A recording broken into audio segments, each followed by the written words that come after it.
So hello everyone, welcome to Verma GSG के once again. इस video में हम लोग बात करने वाले हैं नासा का ट्रेसर्स मिशन के बारे में, जो कि एग्जाम पॉइंट ऑफ व्यू से इंपॉर्टेंट हो जाता है। तो क्या है नासा का ट्रेसर्स मिशन? चलिए फटाक से उसको समझ लेते हैं। क्या होता है ट्रेसर? ठीक है, तो ट्रेसर क्या है? NASA's mission with twin satellites. Twin satellites कहने का मतलब दो सैटेलाइट्स इसमें काम करने वाला है। कैसे काम करेगा वो हम लोग आगे देखेंगे। तो ध्यान में रखना है, दो सैटेलाइट्स इसमें काम में लगेगा। Okay, studies how earth magnetic shield protect our planet. और ये स्टडी करेगा, ये जो दो प्लैनेट है ना, ये स्टडी करेगा कि कैसे, है ना, कैसे हमारा अर्थ जो होता है ना वो मैग्नेटिक शील्ड का काम करता है और हमारे प्लैनेट को बचाता है, यानी कि हमारे अर्थ को बचाता है अपने मैग्नेटिक फील्ड के थ्रू। ये स्टडी करेगा अर्थ मैग्नेटिक शील्ड, और फील्ड बोल लीजिए, मैग्नेटिक फील्ड है वही हम लोग का शील्ड भी बन चुका है। क्लियर है? Focus on space weather effects. Space weather effects पर भी फोकस करेगा, जैसे कि बहुत सारा होता है बोरियलिस इफेक्ट जो होता है ना, हम लोग नदर्न और साउदर्न में देखते हैं, लाइट का जो इफेक्ट होता है वो चीज़ को थोड़ा सा ये फोकस रहेगा उस पर। ओके, आपको बैकग्राउंड में मिट्टू का आवाज़ आ रहा होगा, अभी भी आ रहा होगा, ठीक है, बट उसको इग्नोर कीजिएगा, वो चुप नहीं होता, हमको बोलते देखेगा बस चिल्लाना स्टार्ट कर देगा वो। चलिए, की कॉन्सेप्ट क्या है? मैग्नेटिक रिकनेक्शंस। मैग्नेटिक रिकनेक्शन क्या होता है वो हम लोग आगे डिस्कस कर लेंगे। Crucial process in space weather. Space weather में मैग्नेटिक रिकनेक्शंस बहुत ही इंपॉर्टेंट रोल अदा करता है। इन्फ्लुएंसेस फिनोमिनन लाइक ऑरोरास, जैसा कि अभी हम बात किए थे, एंड सैटेलाइट डिस्रप्शन। मतलब सैटेलाइट्स के काम में कुछ रुकावट आ जाता है ना, फिर से वो रिकनेक्ट हो जाता है। ये सब चीज़ को जानने के लिए ये ट्रेसर मिशन नासा के थ्रू लॉन्च किया जा रहा है। आगे बढ़ते हैं, तो लॉन्च एंड डिप्लॉयमेंट डिटेल्स के अगर बारे में जानना चाहें तो ये चीज़ है। लॉन्च व्हीकल किसके थ्रू लॉन्च किया जा रहा है? स्पेस एक्स, इलन मस्क का, जो आपको पता भी होगा, फैल्कन 9 रॉकेट के थ्रू इसको लॉन्च किया जाएगा। लॉन्च साइट क्या है? तो वैंडनबर्ग स्पेस फोर्स बेस कैलिफोर्निया में है। ये ध्यान में रखिएगा क्योंकि इंपॉर्टेंट हो जाता है ना, एग्जाम में कहीं से कुछ भी क्वेश्चंस पूछ लिया जाता है। कंपेनियन पेलोड्स क्या है भाई? तो और भी कुछ इसके साथ जा रहा है, ऐसा नहीं सिर्फ इसी के लिए, तो कुछ ना कुछ, जैसे होता है ना, कोई सैटेलाइट लॉन्च हो रहा है, लॉन्चिंग व्हीकल जा रहा है, तो चलो भाई जा ही रहा है तो चलो हम अपने साथ पीछे भेज भी देते हैं। तो इसके साथ जा रहा है नासा का 3 स्मॉल नासा सैटेलाइट्स, ठीक है ना, जिसका नाम रखा गया है एथेना, एपिक EPIC, पेक्स्ट PEXT और रियल। ये 3 सैटेलाइट्स इसके साथ में जा रहा है। इसके बारे में अलग से हम लोग वीडियो में डिस्कस कर लेंगे, क्योंकि इसमें अगर डिस्कस करेंगे तो बहुत लंबा हो जाएगा, ठीक है ना। तो अब बहुत सारा सैटेलाइट्स होता है, ये छोटा छोटा सैटेलाइट्स है जो कि काम क्या करेगा? These test new technologies and collect scientific data. Scientific data को कलेक्ट करने के लिए है, तो बहुत ज़्यादा इंपॉर्टेंस नहीं रखता है। नाम याद में रखिएगा, एथेना, एपिक, फिर पेक्स्ट और रियल। ओके, साइंटिफिक डेटा को कलेक्ट करने के लिए इसको भी भेजा जा रहा है। अब जा ही रहा है तो साथ ही काम हो जाएगा, यही चीज़ है। इनिशियल ऑपरेशंस क्या है? Communication established with both tracer satellites with in hours, ठीक है ना। कम्युनिकेशन स्टैब्लिश्ड कर लिया जाएगा विद इन 1 आवर्स, 1 घंटे के अंदर, दोनों सैटेलाइट्स यानी कि दोनों ट्रेसर सैटेलाइट्स के थ्रू। Entered a 4 week commissioning phase. 4 week का कमीशनिंग फेज होगा, जिसमें क्या करेगा भाई? Checking instrument and system. Check instrument करेगा, मतलब इंस्ट्रूमेंट को थोड़ा सा चेक वेक करेगा, क्या है, कुछ प्रॉब्लम तो नहीं है, ऐसा वैसा सिस्टम चेक करेगा। बिफोर मेन साइंस ऑपरेशन, यानी कि अपना ऑपरेशन से पहले, मेन काम से पहले ये 4 वीक, लगभग 1 मंथ का ये प्रोसेस चलेगा इसको, कि अपना सिस्टम को चेक कर रहा है, ये वो सब कुछ अच्छा है या नहीं है। अगर और कुछ फॉल्ट आता है तो फिर मैसेज वैसेज आएगा, फिर यहाँ से ठीक किया जाएगा, ये वो सब कुछ किया जाएगा, बट वो 1 महीने के अंदर हो जाना है। होता है ना कि बाहर जा रहा है तो क्या प्रॉब्लम होगा क्या नहीं होगा किसी को पता नहीं होता है ना। आगे बढ़ते हैं। Understanding magnetic reconnection space weather, ये क्या होता है? ये इंपॉर्टेंट हो जाता है इस टॉपिक के लिए। मैग्नेटिक रिकनेक्शन आखिर होता क्या है? What is magnetic reconnection? Occurs when solar wind disturbs earth magnetic field. और ये कब होता है भाई मैग्नेटिक रिकनेक्शन? जब सोलर विंड जो होता है ना, अर्थ के मैग्नेटिक फील्ड को डिस्टर्ब्स करता है, मतलब कि जाकर टकराता है। जैसे ये अर्थ है, इसका मैग्नेटिक फील्ड ये वाला है, और ये सोलर विंड आ रहा है और इसको थोड़ा सा डिस्टर्ब करता है, थोड़ा सा डिस्टर्बेंस पैदा करता है। Magnetic lines break and then reconnect. अब मैग्नेटिक लाइंस क्या होता है ना, इसमें अर्थ का मैग्नेटिक लाइंस होता है ना, ब्रेक करता है और रिकनेक्ट करता है। मतलब इसी चीज़ को स्टडी करने के लिए नासा है ना पूरा का पूरा सैटेलाइट भेज दे रहा है कि आखिर रिकनेक्ट करके टूट के रिकनेक्ट कैसे हो रहा है, ये चीज़ जानना है। रिजल्ट क्या मिलेगा? Releases energy and allows charge particles to enter the atmosphere. अब जब ऐसा कुछ होता है ना ब्रेक और रिकनेक्ट की वजह से, होता क्या है, एनर्जी रिलीज होता है और चार्ज पार्टिकल जो है ना वो एंटर कर जाता है हमारे एटमॉस्फेयर में। वो चीज़ को स्टडी करने के लिए भेजा गया कि आखिर ये सब चीज़ होता कैसे है, क्या होता है, पूरा का पूरा मतलब स्टडी करके आना है।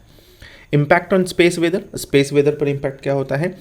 ड्राइव्स स्पेक्टेकुलर ऑरोराज, ऑरोराज हम लोग देखे होंगे, नर्दर्न और सदर्न लाइट जिसको बोलते हैं ना, एक होता है ऑस्ट्रेलिस, एक होता है बोरियलिस, ज्योग्राफी में हम लोग बहुत अच्छे से डिस्कस किए हुए हैं।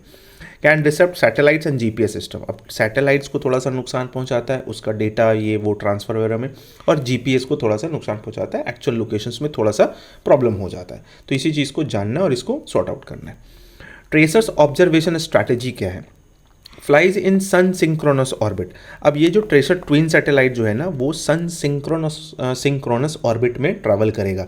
सन सिंक्रोनस ऑर्बिट होता है ना कि मतलब अर्थ से 600 से 800 किलोमीटर का अर्थ ऐसा है, ठीक है ना। तो ये वाला जो होता है ना रेंज, इस रेंज में चलता है ताकि पूरा का पूरा अर्थ को अच्छे से कवर कर पाए। Passes through polar cusp, polar cusp किसके बोलते हैं, अगर आप यहाँ पर फोटो देख रहे हो तो ये वाला अर्थ है हमारा, ये जो फनल शेप जो दिख रहा है ना आपको, फनल शेप ये वाला, इसी को बोलते हैं पोलर, जहाँ पर पोलर कस्प बोलते हैं, जहाँ पूरा का पूरा डायरेक्टली क्या होता है ना सोलर विंड इस पर मतलब इफेक्ट करता है। तो passes through polar cusp funnel shaped opening in the magnetosphere where solar wind interacts directly, solar winds क्या करता है डायरेक्टली इंटरेक्ट करता है यहाँ पर इस रीजन में, इसी को बोलते हैं polar cusp. Aims to observe 1000 of reconnection events, अब ये जो इतना सारा जो रिकनेक्शंस होता है, टूटता है फिर रिकनेक्शन होता है, इसी को ऑब्जर्व करना, इसी को पढ़ना है, इसी को समझना है, इसी के लिए ये पूरा का पूरा सैटेलाइट लॉन्च किया जा रहा है, पूरा का पूरा नासा का मिशन है, ठीक है ना, tracer mission. Scientific objectives and methods वो देख लेते हैं। प्राइमरी गोल क्या है, major changes in magnetic and electric field, जो प्राइमरी गोल है वो है कि जो मैग्नेटिक फील्ड और इलेक्ट्रिक फील्ड में जो चेंजेस आ रहा है रिकनेक्शन इवेंट्स के थ्रू, तो इसको स्टडी करना है अच्छे से।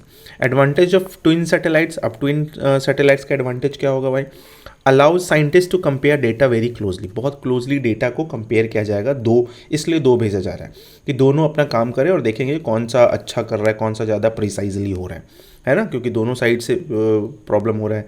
ये देखो इधर भी बन रहा है और इधर भी, तो दोनों साइड से किया जा रहा है। Helps track how reconnection evolves over time, देखा जाएगा ये कि कैसे रिकनेक्शन होता है ओवर द टाइम पीरियड, वो जो कैसे चल रहा है, कैसे रिकनेक्ट हो जा रहा है, कैसे टूट जा रहा है ना, ये सब सारा चीज़। Reveals the speed and dynamic of these magnetic explosions above earth, अब अर्थ के ऊपर ये देखेगा, मतलब चेक करेगा कि क्या स्पीड है, क्या डायनेमिक्स है इसका, कैसा काम कर रहा है, सोलर विंड कैसे आ रहा है, किस स्पीड से आ रहा है, वो सब सारा चीज़ डेटा तैयार करेगा। तो जाहिर सी बात है कि अगर सोलर विंड आ रहा है धरती पर तो कुछ ना कुछ तो अच्छा डेटा मिलेगा ही मिलेगा, इसलिए ये मिशन तैयार किया गया। मिशन ड्यूरेशन कितने का है, तो 12 मंथ, जिसमें से कि 1 मंथ तो हम लोग देख ही लिए कि वो चलेगा थोड़ा सा अपना कौन सा फेज में, यहाँ पर देखिए, यहाँ पर हम लोग पढ़े थे ना कमीशनिंग फेज चलेगा, तो 1 महीना तो कमीशनिंग फेज है और बाकी 11 महीना वो अपना काम करेगा। एक्सपेक्टेड आउटपुट क्या है, provides vital detailed information about solar terrestrial interaction. Solar terrestrial interaction कहने का मतलब सोलर विंड के थ्रू हमारे अर्थ पर क्या क्या इफेक्ट पड़ रहा है ना, क्या क्या चेंजेस आ रहा है, मैग्नेटिक इफेक्ट पर, मैग्नेटोस्फेयर पर, आइनोस्फेयर पर, ठीक है ना, स्ट्रेटोस्फेयर पर, ये सब चीज़ पर क्या इफेक्ट आ रहा है, वो चीज़ को मतलब डेटा लिया जाना है। ये एक्सपेक्टेड आउटपुट है, ये एक्सपेक्ट किया जा रहा है कि ऐसा ऐसा डेटा हम लोगों को मिलेगा, अच्छा खासा डेटा मिलेगा, जानकारी मिलेगा, एक नया चीज़ मिलेगा हम लोगों को, ठीक है। चलिए, कोलैबोरेशंस विद अदर मिशंस क्या है भाई, अदर मिशंस के साथ कोलैब कैसा है, तो कॉम्प्लीमेंट्री डेटा भी मिलने वाला है। Traces data will be combined with the other NASA mission, तो अदर जो नासा का जो और भी बहुत सारा मिशंस होते रहता है ना, तो उस मिशंस के लिए इसका डेटा को यूज़ किया जाएगा। की कोलैबोरेटर्स कौन कौन सा है, कौन कौन सा कोलैब कर रहा है भाई, तो एमएमएस पहला है, that is magnetospheric multi scale mission observe reconnections from higher orbit, ये हायर ऑर्बिट पर काम करेगा। और ट्रेसर्स हमारा किस पर काम करता है, लो अर्थ ऑर्बिट पर। लो अर्थ ऑर्बिट बोले तो हमारा हो गया जो सन सिंक्रोनस होता है ना, वो 600 से 800 किलोमीटर रेंज का। फिर है PUNCH, monitors solar wind, monitors solar wind को जो मॉनिटर करने वाला है वो है PUNCH, PUNCH। Monitors atmospheric interactions, EZIE, जिसको नाम दिया गया एटमॉस्फेरिक इंटरैक्शंस को मेजर करेगा। ओवरऑल बेनिफिट को देखा जाए तो provides a fuller pictures of how solar energy flows through earth's magnetic environment. पूरा का पूरा डिटेल पता चलेगा कि कैसे सोलर एनर्जी फ्लो करके हमारे अर्थ मैग्नेटिक एनवायरनमेंट को इफेक्ट करता है, जो उस पर आता है। ठीक है, चलो भाई, तो मिशन लीडरशिप एंड मैनेजमेंट देख लेते हैं। तो लीड इन्वेस्टिगेटर कौन है? David miles, university of Iowa. Mission management कौन कर रहे हैं भाई? तो south west research institute Texas.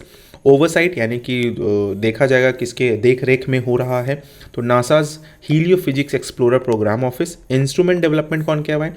तो teams at University of California, Los Angeles and Berkeley, ये सब लोग अपना इंस्ट्रूमेंट बना कर दिया। Focus on magnetic and electric field measurements, तो मैग्नेटिक और इलेक्ट्रिक फील्ड मेजरमेंट्स के लिए इस पर काम किया गया है।